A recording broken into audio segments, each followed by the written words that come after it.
Have you ever felt like you weren't good at anything? Maybe you wonder how the people you look up to have become experts in their given fields. Or even worse, you're sitting in a job interview and that question comes up. Give me a list of your strengths.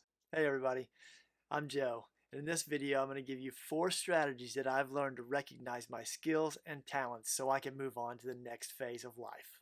So several years ago, I quit my job in order to run my business.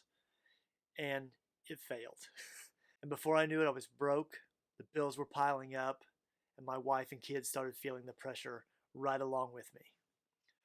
And in that time, as everything started to pile on me, I couldn't even imagine sitting down to think about what I had to offer. But when I ran into a friend of mine and told him I was looking for work and didn't really know where to start, he said something really odd. He said, with my leadership and inventory management skills, I shouldn't have any trouble finding an opportunity and a place to grow. You see, I never stopped to think about the work I was doing. If somebody asked me what I did for the construction company, I would say something like, I find out what people need, and then I ask the guys that work for us to go and do it. I didn't see the value I was adding. That lame explanation of my job, which by the way included dealing with customers, estimating project costs, and leading the team to completion of the projects, completely undermined my self-confidence in what I was doing. But when he said leadership and inventory management, it completely changed my perspective on nearly everything I had done up until that point.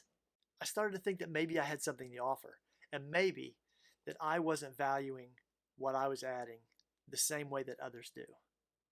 As soon as I took the time to look at my skill set and the work that I had been doing, I started to feel empowered. I started to think about old jobs and situations where I had had the opportunity to learn new skills.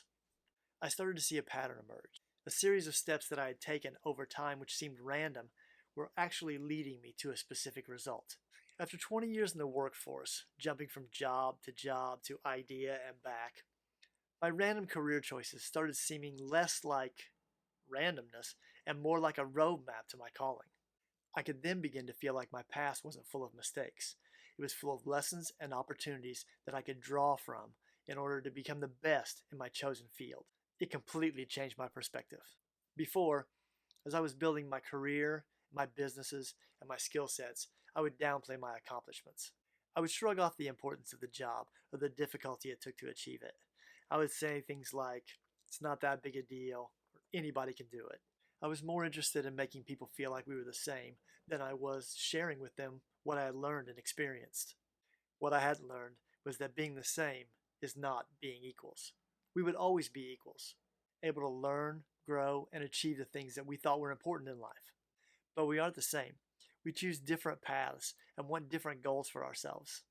Okay, so let's talk about the 4 steps that got me recognizing and valuing my abilities. Number 1, I made a list of all my duties and responsibilities.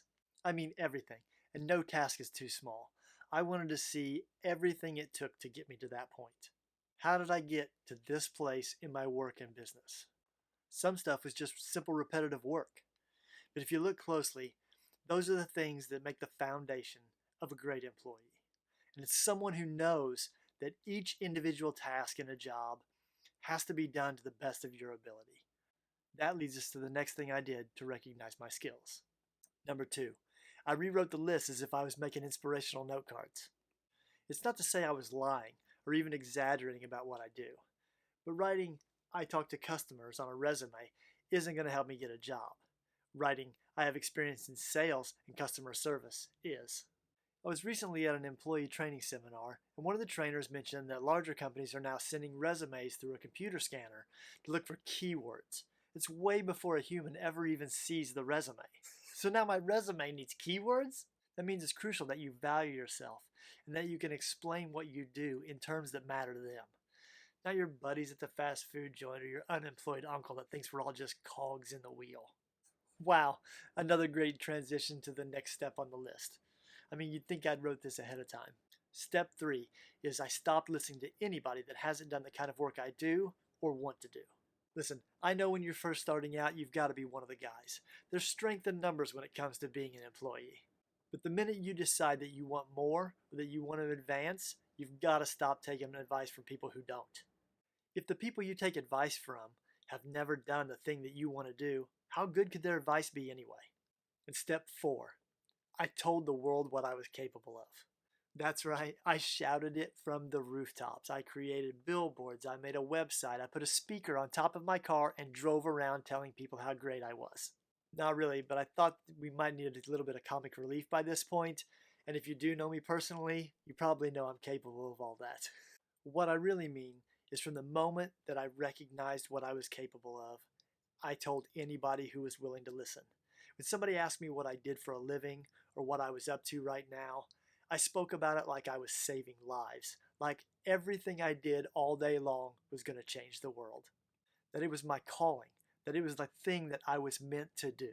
I wanted everyone I talked to walk away energized and feeling the passion I had for the work I was doing. No matter how small or insignificant the task, I wanted to be great at it. Now, talking about shouting it from the rooftops and not taking advice from certain people, we should talk about some do's and don'ts moving forward. A common mistake that happens when we see our real value. We tend to think that other people see it too. And maybe they do. Some people won't know how to interpret your newfound confidence. They might even say you're arrogant. This is when you have to evaluate relationships that you have in your life. If it's somebody you can cut out, then just do it. Move on. Both of you will be better for it. But if not, if it's a family member that you see every night, if it's a coworker that you have to have a great working relationship with in order to be productive, then you might just explain your newfound confidence as just that you're trying to do better at work. That way they don't think that you want to be better than them.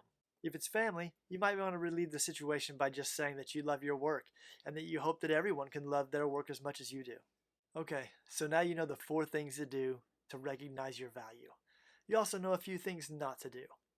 But what's the first step you should take so that you don't forget this information? You take some action instead of losing this in a binge session on YouTube. Get out a notepad or start a file in your phone and start listing the things you do every day. Think about the things you've done at work. Think about the things you do at home. Maybe even track your day and write down every task that you get done. I guarantee you'll surprise yourself at all the things you accomplish on a day-to-day basis. As always, thanks for watching. Please leave a comment below. Let me know what you thought about the topic. We're releasing videos every Sunday, so if you liked it, subscribe, and we'll see you then.